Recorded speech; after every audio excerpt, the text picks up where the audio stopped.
Hello বন্ধুরা, অনেক দিন পর তোমাদের কাছে নিয়ে আসলাম একটা রান্নার রেসিপি। ঠিক আছে, একটা রান্নার ব্লগ।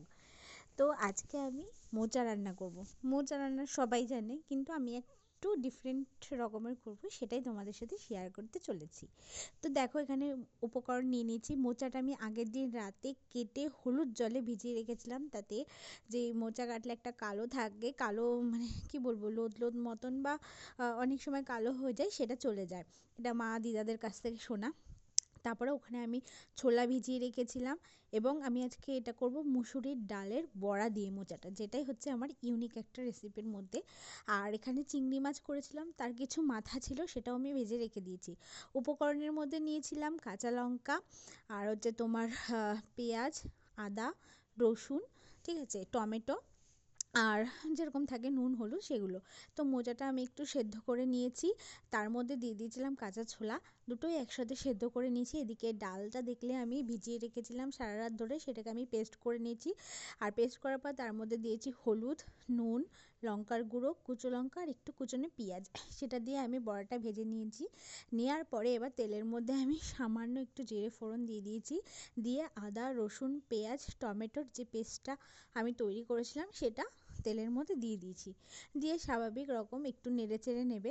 তার মধ্যে স্বাদ মতো লবণ, নুন, জিরের গুঁড়ো, ধনের গুঁড়ো, লঙ্কার গুঁড়ো আর অবশ্যই অল্প একটু চিনি দিয়ে দেবে।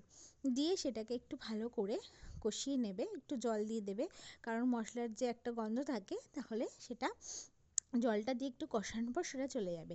আর বলে দিই, চিনিটা দেবে, কারণ এটা হচ্ছে মোচা, তো ওই জিনিসগুলোতে একটু চিনি দিলে কি সেই একটা কর্কশ জিনিসটা থাকে, সেটা চলে যায়। ঠিক আছে, বেশ তাড়াতাড়ি একটা মজেও যায় জিনিসটা, ওই জন্য একটু চিনি দিতে হয়। তো চিনি দেওয়ার পর একটু জল দিয়ে দিলাম, দিয়ে দেখো মশলাটা পুরো সুন্দরভাবে কষে গেছে। এরপরে আমি সেদ্ধ করা মোচাটা এর মধ্যে দিয়ে দিচ্ছি, সাথে ছোলাও আছে কিন্তু। তো দিয়ে এটাকে আমি ভালো করে মশলার সাথে খানিকটা সময় মিশিয়ে নেব। ঠিক আছে, আর এই সময় গ্যাসের ফ্লেমটা একদম লো রাখবে, নাহলে কিন্তু নিচ থেকে পোড়া লেগে যাবে। তো অল্প অল্প জালে আমি এটাকে করে নেব। এরপরে এই বললাম, চিংড়ি মাছের কিছু মাথা ছিল, সেটা ভাজাই ছিল আগে থেকে, নুন হলুদ দিয়ে সেটাকে দিয়ে দিয়েছি। ও একটু আলু দিয়েছিলাম, যেটা পরে মনে পড়লো। আলুটাকেও আমি একটু ভেজে নিয়েছিলাম আগে থেকে নুন হলুদ দিয়ে, তারপরে সেটা মোচার মধ্যে দিয়ে দিলাম। দিয়ে খানিকটা সময় একটু ভালো করে নেড়ে চেড়ে নিলাম। এদিকে দেখো বড়াগুলো আমি তোমাদেরকে একবার দেখিয়ে দিলাম। চাইলে বড়াগুলো তোমরা আরও ছোটো ছোটো করতে পারো, তো আমি এরকম সাইজেরই করেছি। এরপরে হচ্ছে একটু ঢাকা দিয়ে দিতে হবে, যাতে মোচা থেকে একটু জল বেরোয়, আর সেটা হচ্ছে মোচাটাকে আরও বেশি সেদ্ধ করে দেয় এবং মশলাগুলোর সাথে এটাকে মিশিয়ে দেয়। তো ঢাকনাটা তোলার পরে একটু ভালো করে মোচাটাকে নেড়ে চেড়ে নিলাম। নেওয়ার পরে বড়াগুলোকে আমি দিয়ে দিলাম, যেগুলো হচ্ছে ডালের বড়া ছিল। ডালের বড়াকে আমি দিয়ে ভালো করে একটু নাড়াচাড়া করে নিলাম। জানি তোমরা মোচা অনেকে খেয়েছো, এইভাবে একটু খেয়ে দেখো, আশা করছি তোমাদের ভালোই লাগবে।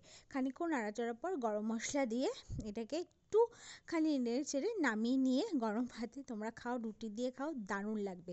রেসিপিটা ট্রাই করো, কমেন্টে লিখো কেমন লাগলো। আর হচ্ছে ভালো লাগলে অবশ্যই একটা লাইক দিও, শেয়ার করো। Thank you.